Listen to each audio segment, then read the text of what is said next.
Then Pharaoh spoke to Joseph, saying, "The land of Egypt is before you. Have your father and brothers dwell in the best of the land. Let them dwell in the land of Goshen."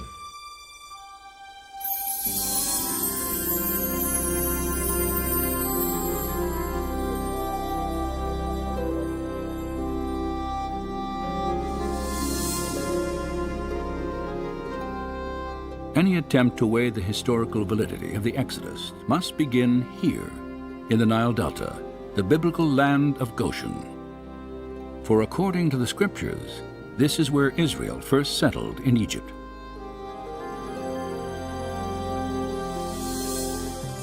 Nearly 4,000 years ago, the Hebrew patriarch Joseph, then a prisoner in Egypt, is said to have interpreted Pharaoh's dream foretelling 7 years of abundant harvest, followed by 7 years of devastating famine.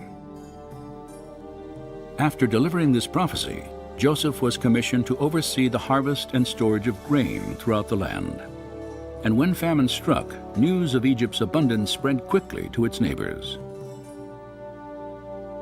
There is, again, plenty of extra-biblical as well as biblical evidence of constant moving back and forth between Palestine and Egypt, particularly in times of famine. When famine ravaged Canaan, fear of starvation led Joseph's father, his 11 brothers and their wives and children, to leave their homeland and make the 200-mile journey southwest into Goshen. And as Egypt prospered under Joseph's leadership, a grateful Pharaoh offered his family permanent sanctuary in the richest area of the empire. The biblical record dates these events at early in the 19th century BC. But have archaeologists ever confirmed that a significant Canaanite population once inhabited northeastern Egypt during this time? Over the past 4 decades, extensive investigation has established the presence of ancient Israel in the Nile Delta. In 1966, just outside the small town of Cantir, an Austrian research team headed by Dr. Manfred Bietek made the first of a remarkable series of discoveries. Ruins at an excavation site called Tel El Daba are remains of what is now believed to be the earliest Israelite settlement in Egypt. Studies of pottery fragments and construction techniques have verified that primitive mud walls here were once part of an unfortified village built by Canaanite farmers in the middle of the 19th century BC.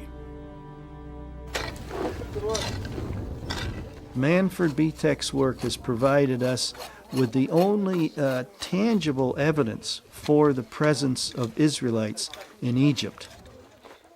The earliest Asiatic occupation at Tel El Daba is in Area F, Stratum D2. And this is a very interesting level because the people living there were pastoralists, living a very simple lifestyle. They had very small structures that they lived in, evidence for keeping animals in pens and so on. This dates to the time of Jacob, of Joseph. It's at the right place. It's an Asiatic culture. Obviously, these people were not local Egyptians. They had migrated into this area from the land of Canaan. And so this could very well be evidence for the Israelites in Egypt. While excavating in these cornfields, Manfred Bietek's team made another intriguing find. In a plot of land, later identified as Area F, they uncovered the ruins of a village. A map of the excavation site confirms its distinctly Israelite origins. And there was one house in particular which was larger than the other houses. And it was laid out in kind of a horseshoe fashion around a central courtyard. And then around this rather large structure were smaller structures. And this perhaps may be the very first house built using this design.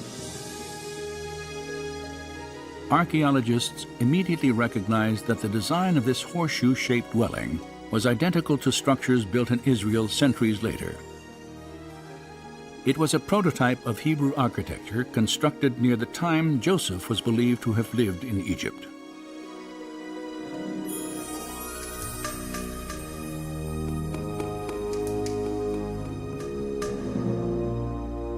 And Joseph died, but the children of Israel were fruitful and multiplied, and the land was filled with them. Then there arose a new king over Egypt, who did not know Joseph. And he said, "Look, the people of the children of Israel are more and mightier than we. Come, let us deal with them, lest they join our enemies and fight against us."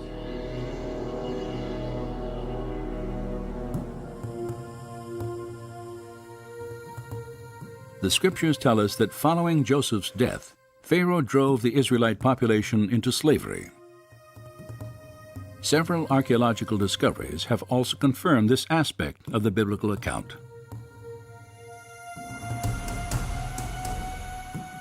Excavations throughout the Nile Delta have unearthed walls of mud brick resembling those the Bible states were once molded by the hands of Israelite slaves.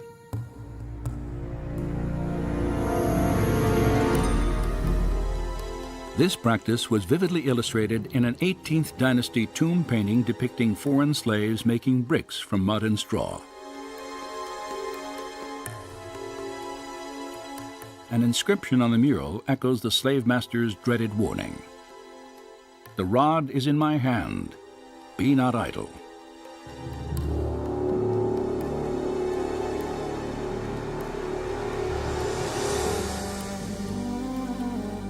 Another mural, carved in a tomb wall during the 15th century BC, shows Canaanite slaves working in the vineyards of Goshen. And fragments of the Brooklyn Papyrus, dating back more than 3,700 years, report the transfer of domestic slaves from one Egyptian owner to another. Each slave was listed by name. More than half the names noted were characteristically Hebrew.